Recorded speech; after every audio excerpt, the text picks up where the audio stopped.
Hello, everyone, and welcome back to Spokane Talks. We thank you for joining us for this afternoon. We have a great guest today. We have the lovely Mayor, Nadine Woodward. We're super excited to have you here just for all things, for this great interview, and just the opportunity. We really thank you. Yeah, good to be here. Thanks for having me. Great.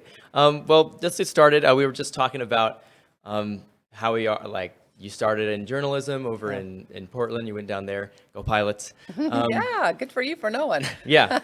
They always lose to Gonzaga, so that's kind of how I know they are. Yeah. And how I'm finishing up my degree. So I was just wondering, oh God, what was I going to say? I just completely lost it. Did you need some advice? Yes. Some advice for people breaking into a journalism market now. Yeah, it's changed a lot. I was a news anchor in Spokane for 28 years before I decided to enter the realm of politics. And 35 years total in my career. It's changed over those 3 decades for sure. I think if you can do as much research as possible on the stories that you're covering, I know a lot of stations don't necessarily onboard or there aren't beats anymore so that you can really dive into a subject matter and get to know that and become proficient in covering that issue. But just learn as much about the job and the world and the issues you're covering as you can. But in this atmosphere of broadcast journalism, it's hard because now you're creating content for so many different formats.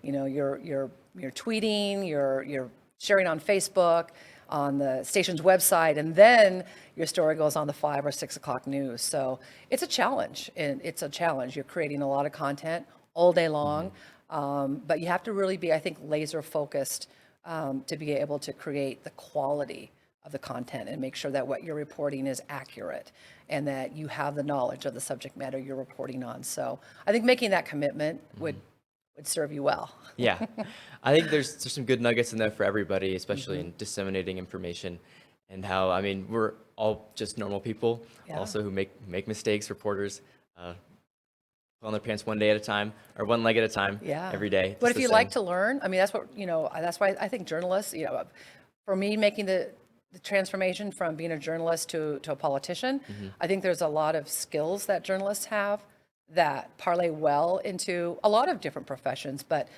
being inquisitive, asking questions, learning, listening are all really great skill sets that I now use as mayor.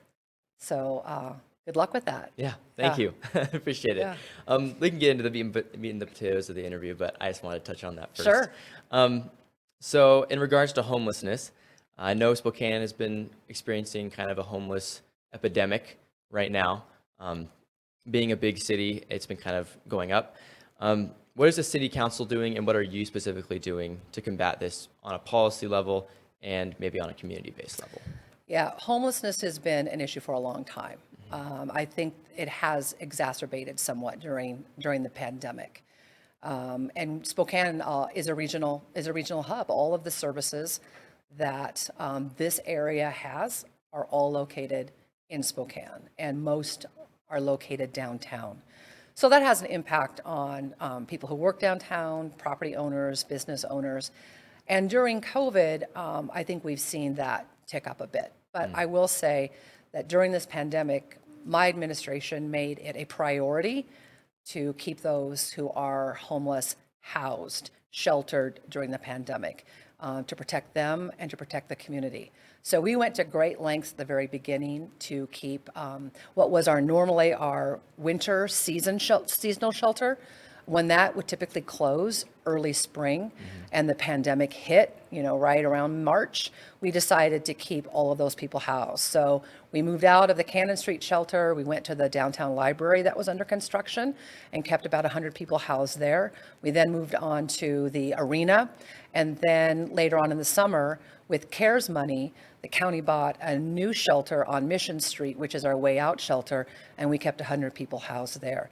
That shelter is now transitioning into a higher barrier bridge housing shelter with intensive wraparound services to keep people stabilized and move them, assist them in their exit out of homelessness and into jobs and permanent housing.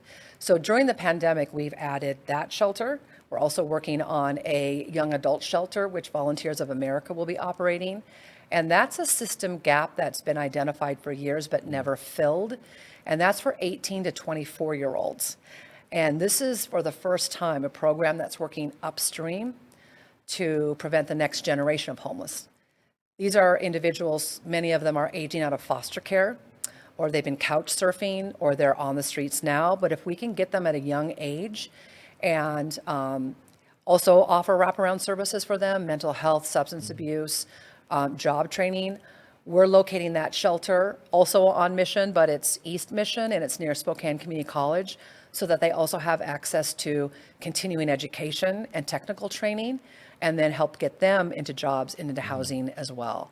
And the Cannon Street shelter that I mentioned at the top, which was a seasonal shelter, we are now operating that as a year-round shelter so that we don't have to scramble when the weather gets cold to have a place for people to go to.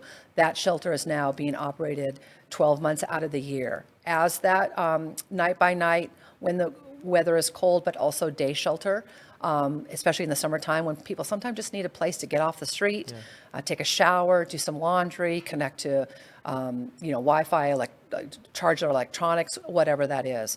So we've made some great strides with our homeless shelter system, adding on and adding more programs, but we still have a way to go.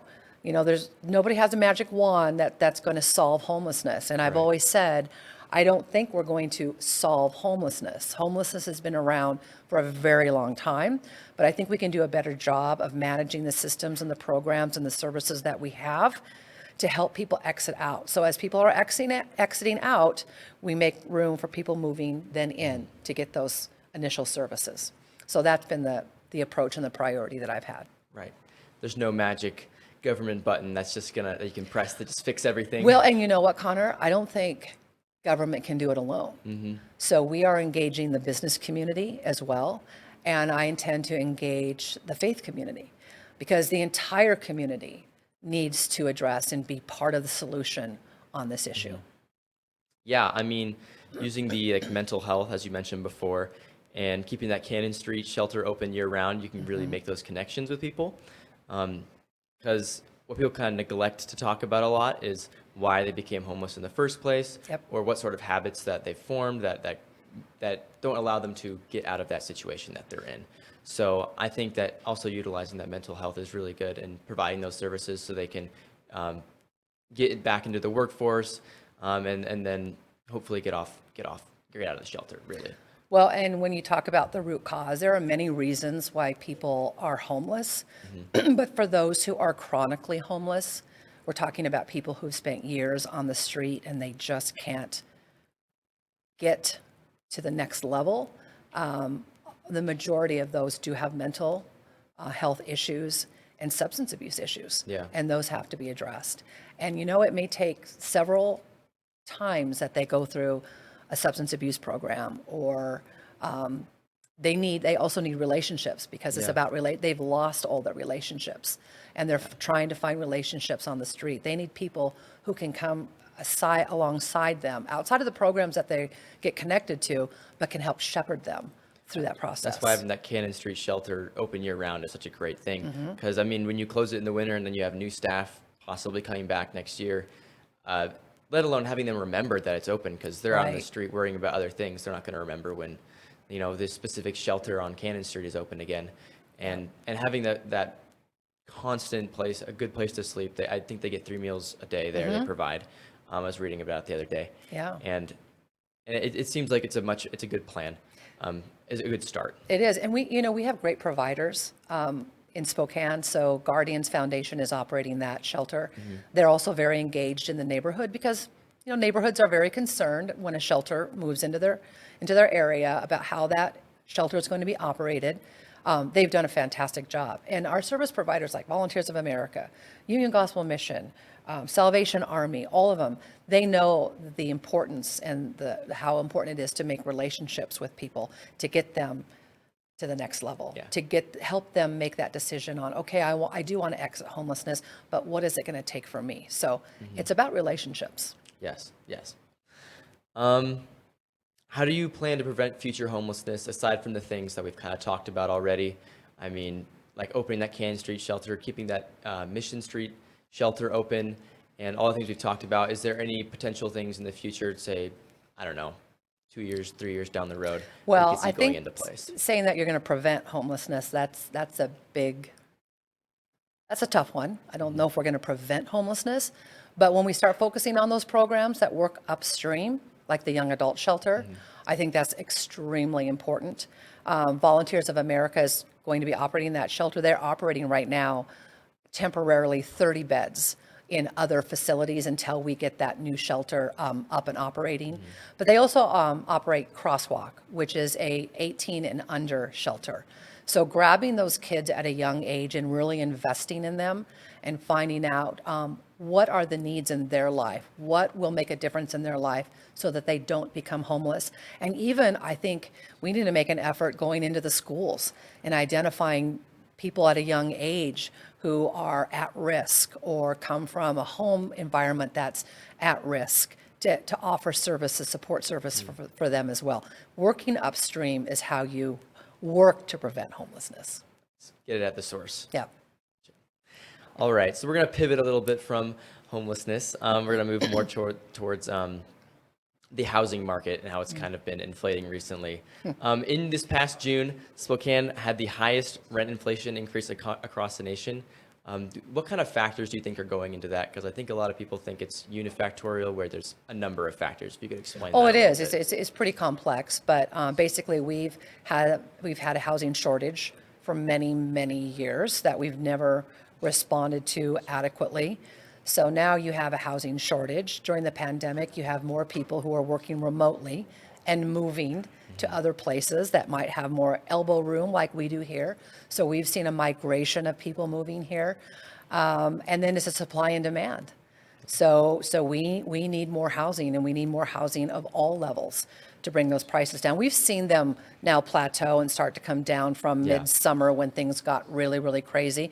But summer is also when I declared a housing emergency and listed some action items that I could do administratively and what the council can do too to address the issue. So one of the things that my priorities was to prioritize housing permits, was also to reduce the permitting process for review from 6 weeks to 2 weeks, to fund and incentivize certain projects, multifamily developments, and also projects of citywide significance, how we could help fund those, how we could offer consulting services to developers who have more complex projects that they're trying to break ground on, and shepherd them through that too as well. But we live in a pretty highly regulatory state. Our regulatory environment statewide makes it challenging for builders and developers. And that's something that has to be changed at the state level. And then there are things that our city council can do as well when it comes to zoning, our plan commission as well. But those are things that have to be done legislatively. There's, I'm doing what I can on the executive or administrative side, but I think all of us working together will start to move the needle on that. That city just also passed a housing action plan, which was a year-long process of bringing all the stakeholders together and identifying what the gaps and what the needs were. And so that was just recently passed. So we're making some headway, but we've also had a record year for permit activity, for project valuation.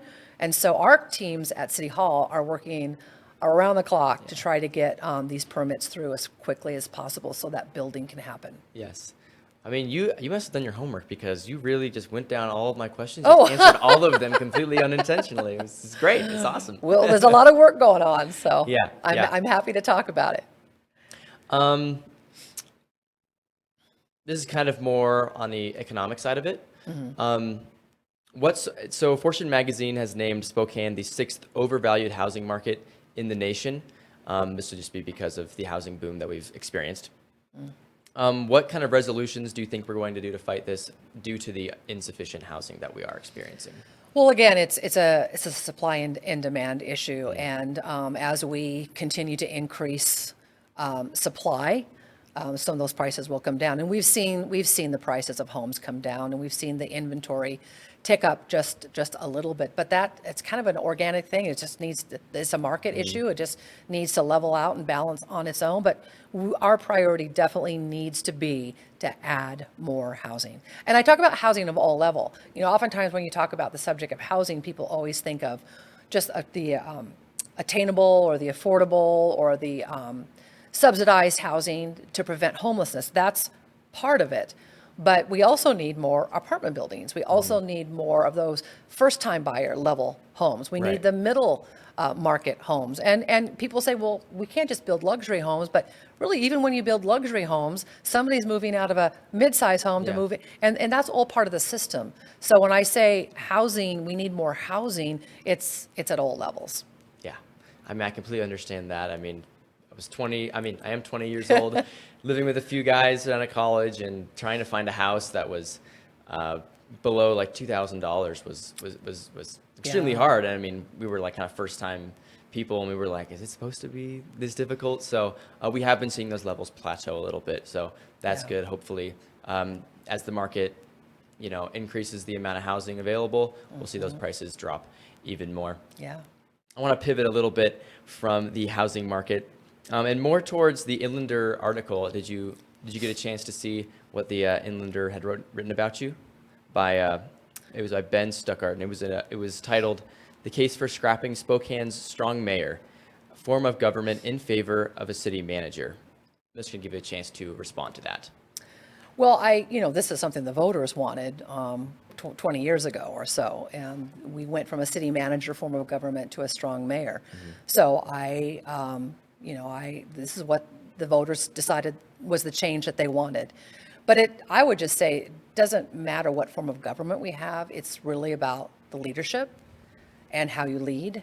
I'm more of a collaborator, and I think electeds need to collaborate more.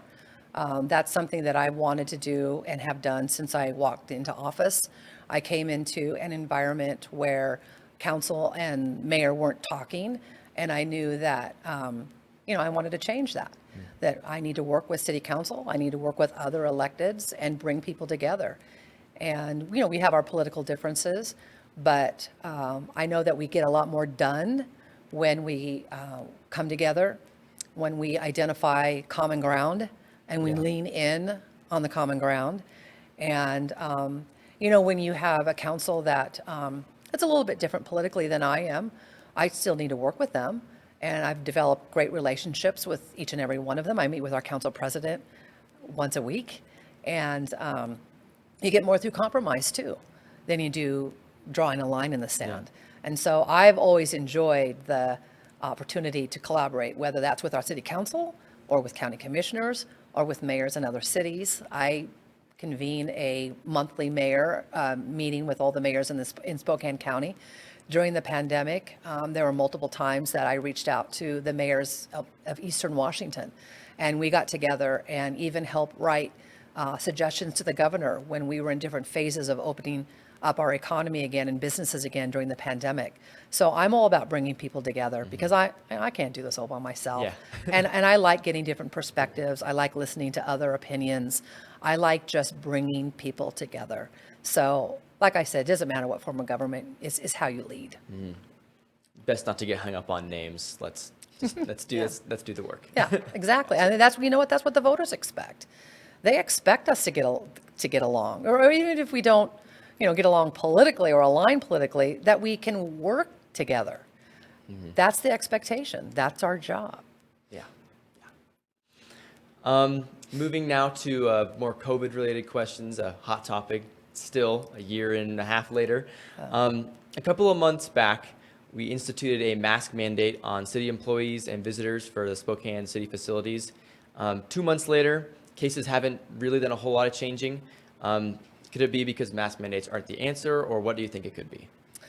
Well, the mask mandate that was implemented at the city was just days before the statewide mandate. And so we felt it was important to do that as we were bringing more people back to City Hall and as we opened up City Hall to the public, because for a very long time it was closed to the public and everybody was working remotely. So we wanted to protect the public and our employees. And that was back in the summer. So it's been beyond 2 months now that we've had the mask mandate, and our cases are going down. They're trending downward, which is exactly what we want. Now, I don't necessarily enjoy wearing masks. I don't know anybody who does, but I want to do what I can to protect our employees and the community.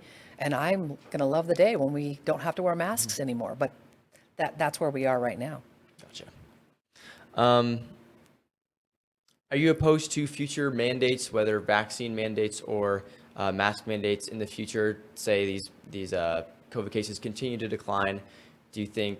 How long do you think we'll keep the mandates in place? Boy, that's a governor decision, right? So, and during the pandemic or the situation that we're in right now, state constitution gives him the authority to make these decisions.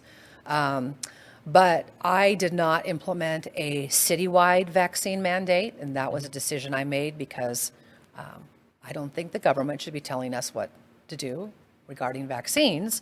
But I do have to comply with the mandates that are coming our way. And the first one was the state mandate for healthcare workers, which our firefighters fell under that mandate. And then the federal mandate will come at some point, and we'll have to deal with that as it comes. But, I was out there promoting vaccines early on. I got both of my doses live on television. And I've been promoting vaccines because I wanted to get our businesses open. I wanted to get our state back open. So I will continue to advocate for vaccines. But I do believe it's a personal choice. And you mentioned the firefighters. I believe in the last couple of weeks, there was kind of a bit of a scramble within the fire department about, exemptions and religious exemptions, some medical exemptions, and some people still being let go, with a couple of people who had a bad reaction to the first dose of the vaccine, and then the fire chief, they were still let go, and they brought forth a lawsuit. What's kind of going on with that right now? Well, I can't really speak about that because of the lawsuit. There's litigation going on, so that prevents me from really addressing that issue the way you probably would want me to. But we had 20 firefighters who ended up deciding not to take the vaccine. Okay. Yeah. Well, I understand that there's that confidentiality, so I don't want to harp on that any more than I already have. Sure. Moving more to the economy, our governor did impose the vaccine mandate, as you talked about before, for cabinet agency work sites and healthcare employees, private sector healthcare, long-term, all of those, and then also like old folks' homes, enhanced service facilities, and so forth. How do you view this executive order personally? Well, I don't support government mandates, but I am in a position where I have to negotiate whatever that is. So we did with the firefighters. The federal mandate is coming next. So we'll have to decide what we're going to do with that. And our city employees will fall under the city mandate. And we'll have to work through that. We have labor unions that we have to work through as well. So it's not something that I can decide, right now or give details about right now, because those negotiations, those conversations will be ongoing at that time. Okay. If our governor, however, does decide to expand the executive order to all businesses in Washington State, what would be your personal opinion on that?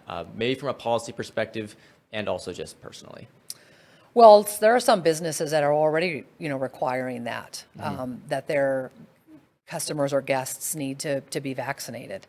The businesses have to comply with these mandates as well, just as they did with the shutdowns and the reopening phases and all of that. I will be here to support our businesses. I've supported our businesses from the very beginning. Right. It was because of our advocacy in Eastern Washington and me as mayor and my elected partners in the other parts of the county that got Spokane County to open up after the shutdown. We were the biggest county back in May of 2020 to open.